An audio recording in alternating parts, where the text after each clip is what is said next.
It's the end of the month and the weekend.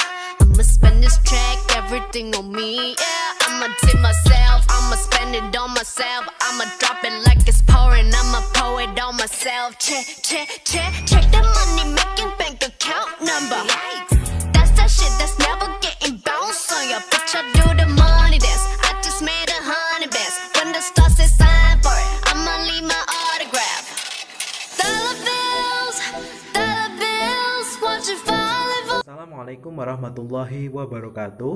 Halo semuanya, perkenalkan kami dari kelompok 6 yang beranggotakan Nana Novita Fadilatul Rodifah, Rizky Awaludin, dan Rodatul Alawiyah Asodik akan mempresentasikan materi yang berjudul Media Pembelajaran Akidah Akhlak di MISD. Langsung saja kita ke materi yang pertama adalah pengertian media pembelajaran. Jadi media berasal dari bahasa Latin yaitu medius yang secara harfiah berarti tengah atau perantara atau pengantar. Nah, dalam bahasa Arab media adalah wasail yang berarti perantara atau pengantar pesan dari pengirim kepada penerima pesan. Sedangkan dalam Kamus Besar Bahasa Indonesia, media berarti alat sarana komunikasi seperti koran, majalah, radio, dan sebagainya. Sedangkan menurut AICT, Association of Education and Communication Technology, media diartikan sebagai segala bentuk dan saluran yang digunakan dalam proses penyaluran informasi. Sedangkan istilah pembelajaran atau pengajaran adalah upaya untuk membelajarkan peserta didik. Nah, sehingga dapat disimpulkan bahwa pengertian media pembelajaran adalah segala bentuk komunikasi baik tercetak maupun audiovisual serta peralatannya dalam proses pembelajaran sehingga membantu memudahkan peserta didik dalam memahami pelajaran yang diberikan. Selanjutnya adalah peran media pembelajaran. Banyak sekali penelitian yang sudah membuktikan bahwa media pembelajaran berperan penting dalam pemahaman materi dan meningkatkan hasil belajar peserta didik. Nah, berikut ada beberapa peranan media pembelajaran dalam menunjang pembelajaran. Yang pertama adalah memperjelas penyajian materi agar tidak hanya bersifat verbal, baik secara lisan maupun tulisan. Nah, yang kedua adalah mengatasi keterbatasan ruang, waktu, dan daya indera dalam menyampaikan pembelajaran. Selanjutnya adalah penggunaan media pembelajaran secara tepat dan variatif dapat mengurangi sifat pasif peserta didik. Selanjutnya adalah menghindari kesalahpahaman tentang objek dan konsep. Dan yang terakhir adalah menghubungkan gambaran nyata atau konkret dari gambaran tidak nyata atau bayangan. Selanjutnya adalah fungsi media pembelajaran.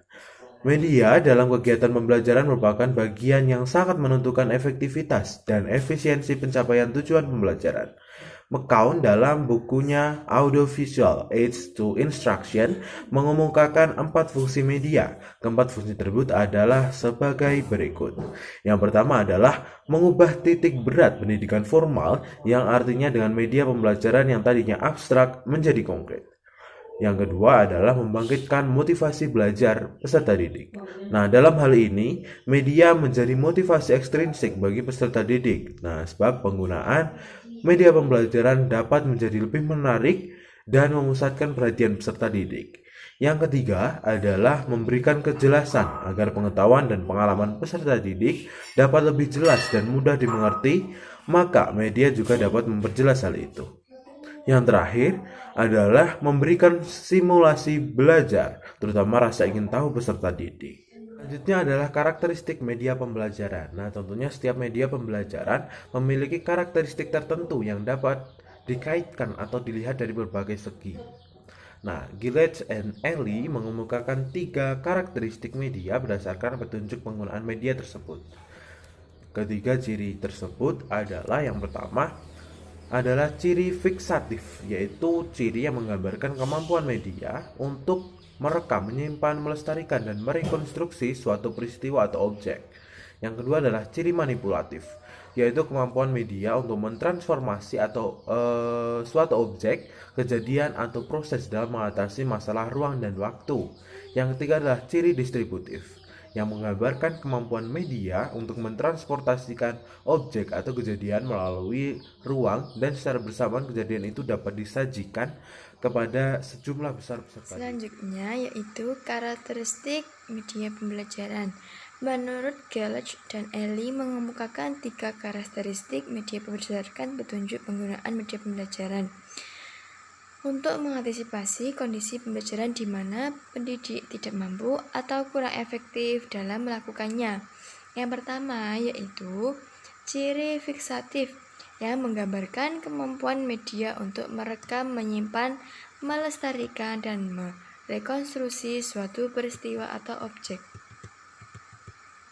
Yang kedua yaitu ciri manipulatif atau kemampuan media untuk mentransformasi suatu objek kejadian atau proses dalam mengatasi masalah ruang dan waktu. Sebagai contoh misalnya proses larva menjadi kepompong dan kemudian menjadi kupu-kupu dapat disajikan dengan waktu yang lebih singkat atau dipercepat dengan teknik timelapse atau recording atau sebaliknya. Yang ketiga yaitu ciri distributif yang menggambarkan kemampuan media mentransformasikan objek atau kejadian melalui ruang dan secara bersamaan kejadian itu disajikan kepada sejumlah besar peserta didik di berbagai tempat dengan stimulus pengalamannya relatif sama mengenai kejadian tersebut. Selanjutnya, media visual. Jenis-jenis media pembelajaran akidah akhlak. Yang pertama apa? Yang pertama yaitu media visual. Merupakan sebuah media memiliki beberapa unsur berupa garis, bentuk, warna, dan tekstur dalam penyajiannya. Media berbasis visual memang peran yang sangat penting dalam proses pembelajaran karena dapat meningkatkan pemahaman dan memperkuat ingatan. Misalnya, gambar atau poster. Nah, itu dinamakan media visual. Yang kedua yaitu media audio. Apa sih media audio itu?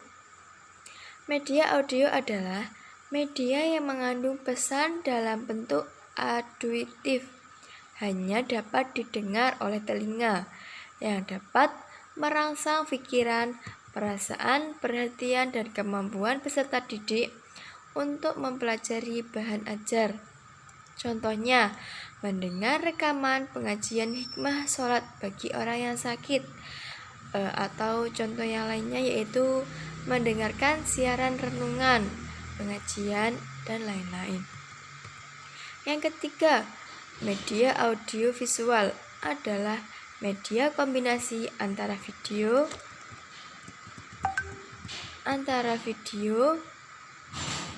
atau diciptakan sendiri seperti slide yang berkombinasikan dengan kaset audio. Media visual merupakan media yang mempunyai unsur suara dan unsur gambar yang bisa dilihat, misalnya rekaman video, slide, suara, dan sebagainya. Media video sebagai contoh yaitu video pembelajaran, film kisah-kisah Nabi dan Rasul, atau film kisah sahabat Nabi. Assalamualaikum warahmatullahi wabarakatuh. Perkenalkan, nama saya Rodatul Alawiyah Sodik. Di sini saya akan menjelaskan tentang langkah pengembangan media pembelajaran akidah akhlak di SD atau MI. Yang pertama yaitu analisis kebutuhan. Yang dimaksud analisis kebutuhan yaitu pendidik mengidentifikasi dan menganalisis terhadap media berdasarkan karakteristik media pembelajaran. Kemudian yang kedua, merumuskan tujuan pembelajaran instruksional objektif. Maksudnya untuk mendapatkan merumuskan tujuan instruksional dengan baik, ada beberapa ketentuan yang harus diingat, yaitu tujuan pembelajaran harus berorientasi kepada peserta didik. Artinya, tujuan itu benar-benar menyatakan adanya perilaku peserta didik dapat dilakukan atau diperoleh setelah proses yang telah dilakukan. Kemudian yang ketiga ada merumuskan butir-butir materi secara terperinci yang mendukung tercapainya tujuan. Maksudnya penyusun rumusan butir-butir tersebut dapat dilihat dari bab kemampuan atau keterampilan yang dijelaskan dalam tujuan khusus pembelajaran, sehingga materi yang disusun adalah dalam rangka mencapai tujuan yang diharapkan dalam kegiatan proses mengajar tersebut. Kemudian untuk contoh media pembelajaran yang digunakan, itu media dibagi menjadi 3, media visual, audio, dan media audiovisual. Media visual yaitu grafik, televisi, film, video, yaitu DVD, VCD, VTR, dan yang terakhir komputer. Sekian presentasi dari kelompok kami. Apabila ada kurang lebihnya mohon dimaafkan. Akhiran wassalamualaikum warahmatullahi wabarakatuh.